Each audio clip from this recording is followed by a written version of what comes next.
Hello दोस्तों, speaking alone से मैं हूं अली और आज हम बात करने वाले हैं द बॉयज़ के सीज़न 2 के रिकैप के ऊपर। जिसकी सीज़न 1 का रिकैप मैंने पहले कर दिया है, उसकी वीडियो आपको ऊपर शो हो रही होगी, आप वहां जाकर देख सकते हैं। बॉयज़ एक ऐसा यूनिवर्स है जहां पर जितने भी सुपर हीरोज़ हैं वो एग्जिस्ट करते हैं और उनको हम सूप्स के नाम से जानते हैं। जो सूप्स हैं ये एक्चुअली कुछ अच्छे हैं, कुछ बुरे हैं, ज़्यादातर इनमें से विलन हैं और कुछ लोग उनमें से अच्छे हैं। और दूसरी तरफ द बॉयज़ नाम का एक विजिलेंटी ग्रुप एग्जिस्ट करता है जो कि इन बुरे सूप्स को रोकने का काम करते हैं।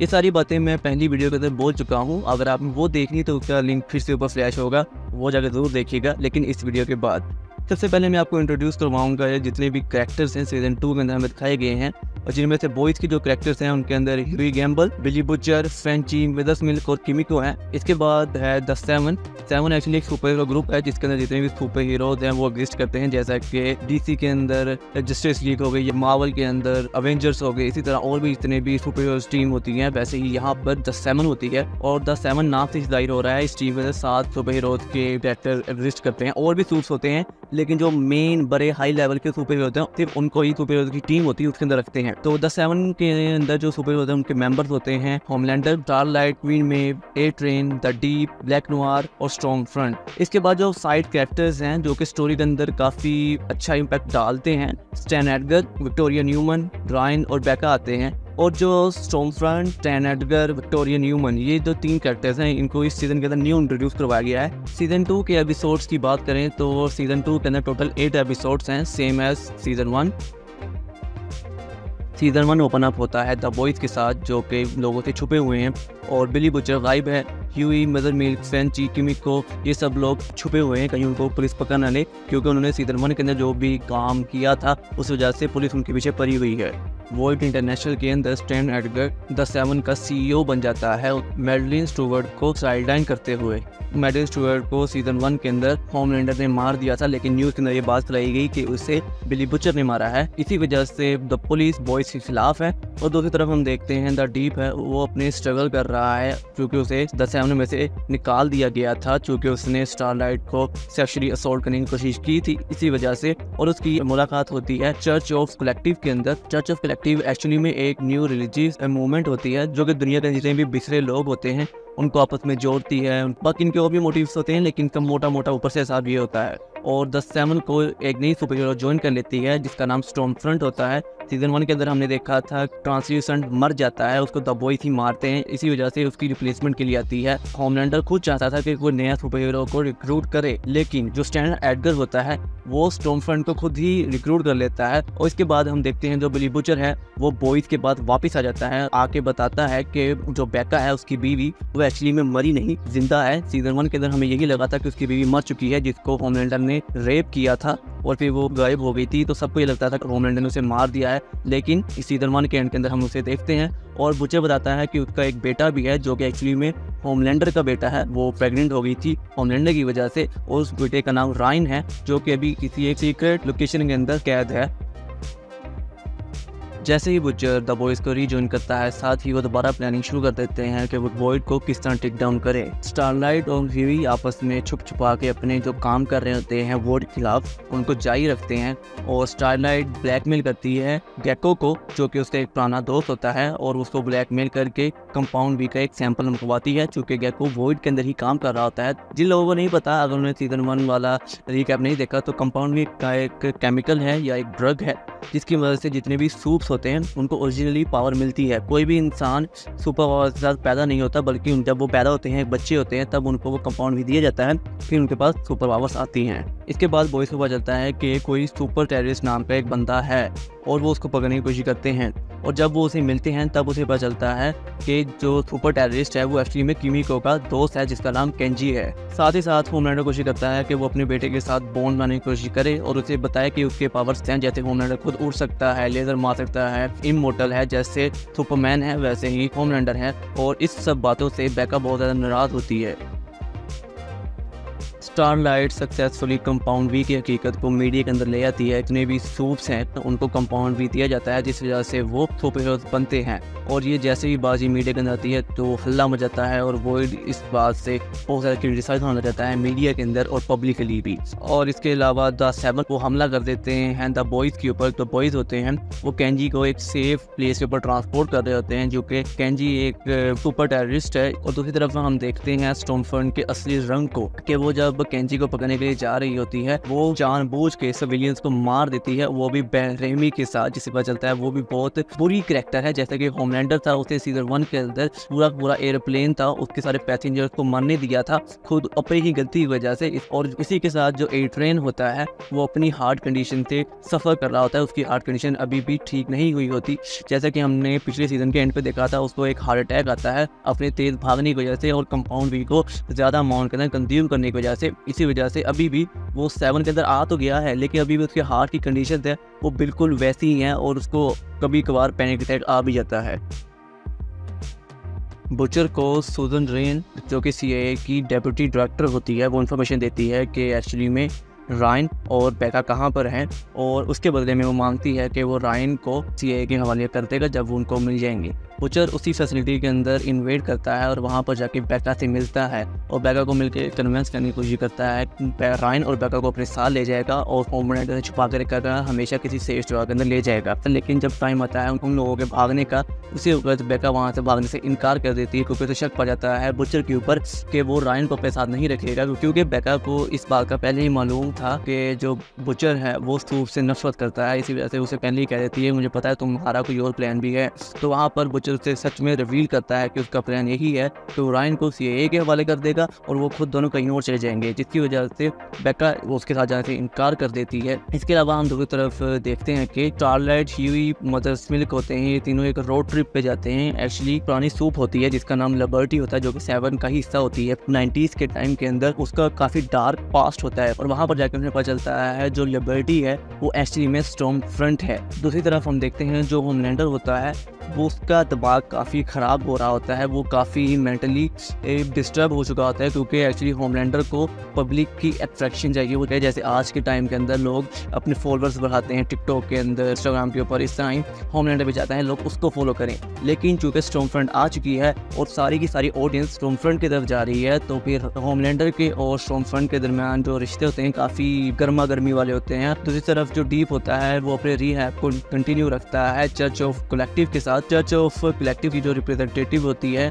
वो डीप को एक बीवी ढूंढने का मशवरा देती है कि उसके वो शादी करेगा, पब्लिक में आए, सबके सामने माफ़ी मांगे स्टारलाइट के साथ। इसी के साथ हमें पता चलता है कि एक मीडिया वो 7 के ऊपर काफ़ी सवालात कर रहा होता है, क्योंकि कंपाउंड वी का जो राज है वो खुल चुका है ऑडियंस के अंदर। तो इसी तरह एक इंटरव्यू के अंदर होमलैंडर और क्वीन में बैठे होते हैं। जो इंटरव्यूअर होती है वो पूछती है कि 7 के अंदर अलग अलग रीजन से, अलग अलग जगहों से लोग क्यों नहीं है। तो वहाँ पर होमलैंडर, क्योंकि उसके पास कोई जवाब नहीं होता, तो वहाँ पर होमलैंडर कहता है कि हमारा एक लेस्बियन मेंबर भी है। तो वो पूछते हैं वो कौन है, तो वो बताता है कि क्वीन मेव। और ऐसा ही होता है, एक्चुअली क्वीन मेव की एक गर्लफ्रेंड होती है जो कि हॉस्पिटल के अंदर होती है। शो के बाद होमलैंडर थ्रेटन करता है क्वीन मेव को, अगर क्वीन मेव ने कभी भी होमलैंडर के खिलाफ जाने की कोशिश की तो वो उसकी गर्लफ्रेंड को मार देगा।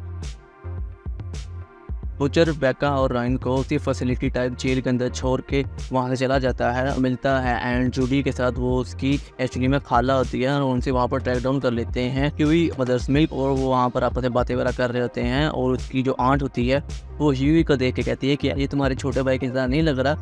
तो वहाँ पर हमें पता चलता है कि बुचर का एक छोटा भाई भी था जो किसी वजह से मर गया था। वहाँ पर बुचर और बाकी सब के दरमियान ज़रा बात वगैरह होती है, जिसकी वजह से बुचर उस घर से निकलता है और कहीं जाने लगता है, लेकिन वो अपनी कार के मिरर के अंदर देखता है कि ब्लैक नोवा ने उनको ट्रेस डाउन कर लिया है। तो इसी वजह से वापस घर में जाता है। वहाँ पर वो छुप जाते हैं एक सेल टाइप जगह के अंदर बेसमेंट में।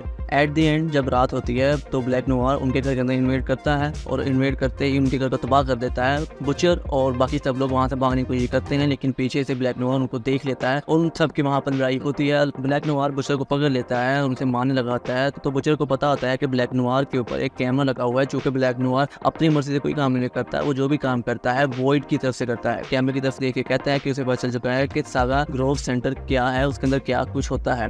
एक्चुअली जो सागा ग्रोव सेंटर है वहाँ वहाँ कंपाउंड बी की टेस्टिंग हो रही होती है। तो जो कुछ भी बुचर कहता है वो सब कुछ सुन रहा होता है स्टैन एडगर। तो जिस वजह से स्टैन एडगर हुक्म देता है ब्लैक नोयर को कि वो उन लोगों को वहीं पर छोड़ दे, वहाँ चला जाए, जिस वजह से उनकी जान बच जाती है। तो इस तरफ हम देखते हैं कि जो स्टारलाइट होती है के ऊपर एड्रियन और होमलैंडर काफी शक करने लग जाते हैं कि ये कुछ ना कुछ काम तो कर रही है उनके खिलाफ। और दूसरी तरफ हम देखते हैं जो होमलैंडर और स्टॉर्मफ्रंट के दरमियान में ताल्लुकात वो पहले से बेहतर हो रहे हैं, और इसकी मेन वजह यही होती है कि होमलैंडर मदद मांगता है स्टॉर्मफ्रंट से कि जो उसकी मीडिया के अंदर बुरी इमेज बन रही है, लोग उसको अनफॉलो कर रहे हैं। जैसे कि हमको मैंने पहले बताया कि उस दुनिया में भी फॉलोअर्स की जंग लगी हुई है कि किसको सबसे ज्यादा फॉलोअर्स मिलेंगे। तो स्टॉर्मफ्रंट मदद करती है होमलैंडर की, जिस वजह से उन दोनों के दरमियान में जो ताल्लुकात होते हैं वो पहले से बहुत बेहतर हो जाते हैं और आपस में वगैरह एंड के अंदर काम भी करते हैं। आप समझ गए क्या।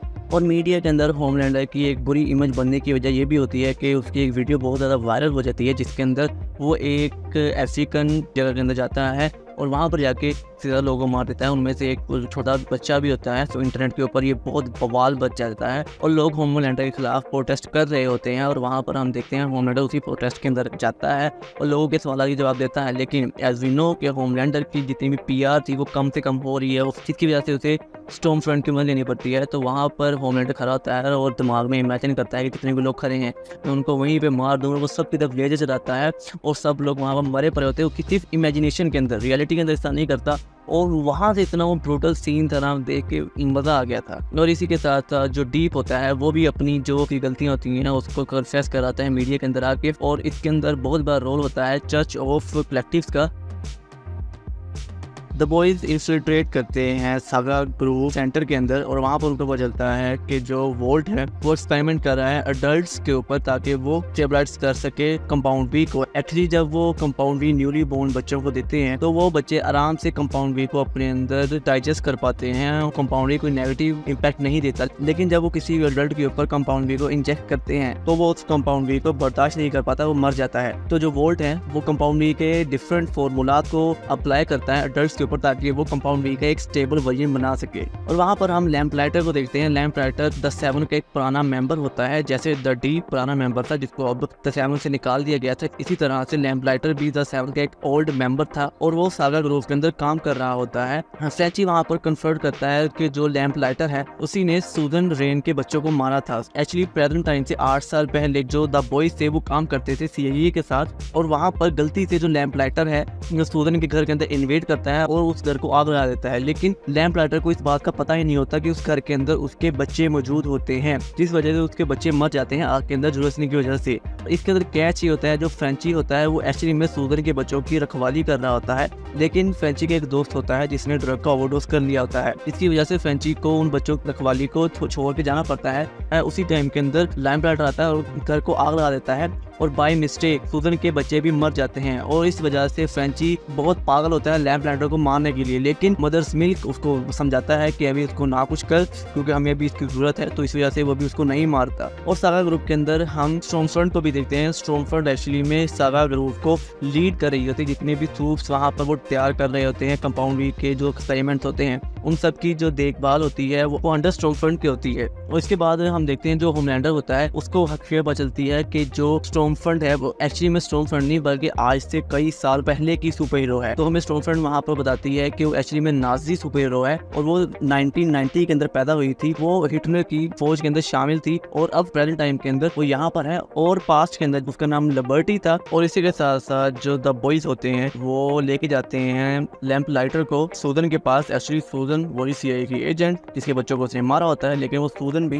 लैम्पलाइटर को मारने लगी होती, लेकिन उसको रोकते हैं। कहते हैं कि हमारे पास ये बहुत बड़ा एक सबूत है कि हम पूरी दुनिया को बता दें कि जो वोल्ट है वो एक्चुअली में कंपाउंड बी का इस्तेमाल कर रहा है स्टेबलाइज करने के लिए और भी डल्स के ऊपर।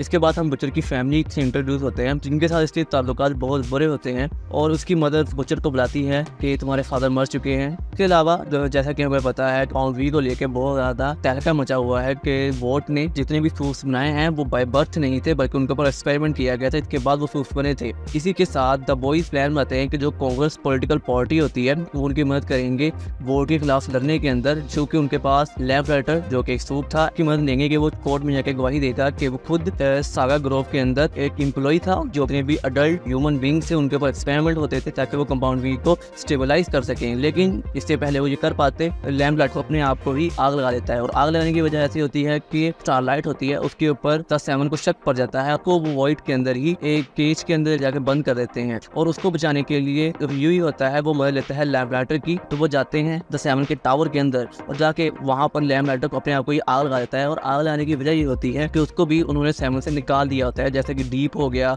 और ए ट्रेन हो गया, इन दोनों को भी द सेवन से निकाल दिया गया था और वो मदद ले रहे थे चर्च ऑफ कलेक्टिव्स की। लेकिन जो लैम्पलाइटर था उसको निकाला तो था, लेकिन द वॉइड को सागा ग्रोव के अंदर रखा हुआ था ऐसा एम्प्लॉय। लैम्पलाइटर चूंकि अपने आप को आग लगा लेता है और सुसाइड कर लेता है, लेकिन इसके बावजूद जो ह्यूई होता है वो कामयाब हो जाता है स्टारलाइट को वॉर्ड के केज से हटाने में। और इसी के साथ जो होमलैंडर और स्टॉर्मफ्रंट होते हैं वो दोनों आते हैं रॉइन के पास और रॉइन को मैनिपुलेट करने की कोशिश करते हैं, उसकी मदद बेका के खिलाफ उसको डिफरेंट चीज़ें करते हैं उसके साथ, जिसकी वजह से जो रॉइन होता है वो बेका के खिलाफ हो जाता है।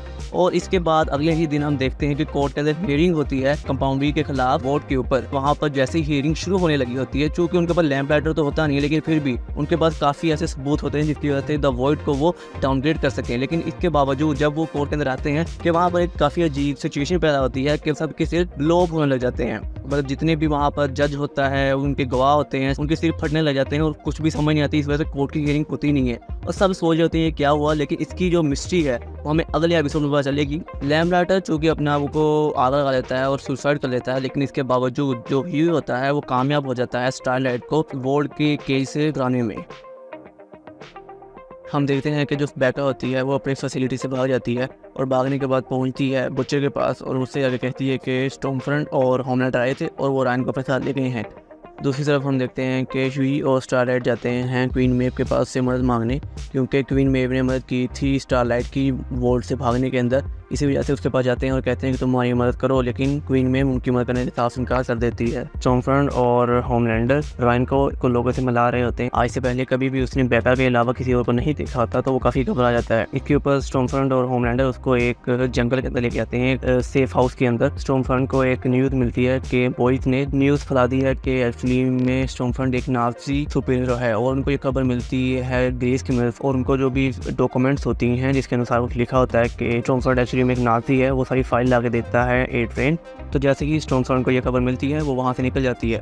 रॉइन और होमलैंडर बैठे होते हैं, साथ ही उनको एक काफ़ी हाई फ्रीक्वेंसी वाली वॉइस सुनाई देती है। जैसा कि हमें पता है कि होमलैंडर की जितनी भी पावर्स हैं वो एक्चुअली में रिजेंबल करती हैं सुपरमैन से। तो जैसा कि सुपरमैन की कमजोरी है क्रिप्टोनाइट, वैसे ही होमलैंडर की भी कुछ ऐसी कमजोरियाँ हैं। रॉइन को छोड़ के होमलैंडर वहाँ से जाता है और बीकर्स को तबाह करता है। तो उसी के पीछे बेका और बुचर आते हैं, रॉइन को साथ लेकर चले जाते हैं। और जैसे ही होमलैंडर वापस आता है तो वहाँ पर वो सीआईए के एजेंट्स को देखता है, उस सीआईए के सारे एजेंट्स को मारता है और ढूंढना शुरू कर देता है रॉइन को। दूसरी तरफ हम देखते हैं जहाँ से बॉयज अपना सारा काम कंट्रोल कर रहे होते हैं, वहाँ पर आके हमला कर देती है स्टॉर्मफ्रंट। और स्टॉर्मफ्रंट से लड़ाई करते हैं क्वीन मेव, स्टारलाइट, किमिको, और तीनों आपस में लड़ाई करती हैं और स्टॉर्मफ्रंट को बहुत बुरी तरह से हार मिलती है। स्टॉर्मफ्रंट वहाँ से भाग जाती है। साथ ही हम देखते हैं बुचर और बेका रॉइन को साथ लेके जा रहे होते हैं, लेकिन उनके रास्ते के अंदर आ जाती है स्टॉर्मफ्रंट वहाँ पर बेका को जान से मारने लगी होती है। लेकिन रॉइन जो कि गुस्से में आ जाता है, उसके पास भी होमलैंडर जैसी पावर्स होती हैं, वो इतनी बुरी तरह से अपनी आंखों से लेकर मारता है कि स्टॉर्मफ्रंट पूरी तरह से जख्मी हो जाती है। तो इससे हमें पता चलता है कि रॉइन के पास होमलैंडर से भी ज़्यादा पावर्स हैं, क्योंकि हमने पहले एक एपिसोड में देखा हुआ है कि होमलैंडर भी स्टॉर्मफ्रंट के ऊपर लेकर मारता है, लेकिन स्टॉर्मफ्रंट में कुछ नहीं होता। लेकिन रॉइन की पावर के साथ स्टॉर्मफ्रंट बहुत बुरी तरह से जख्मी हो जाती है।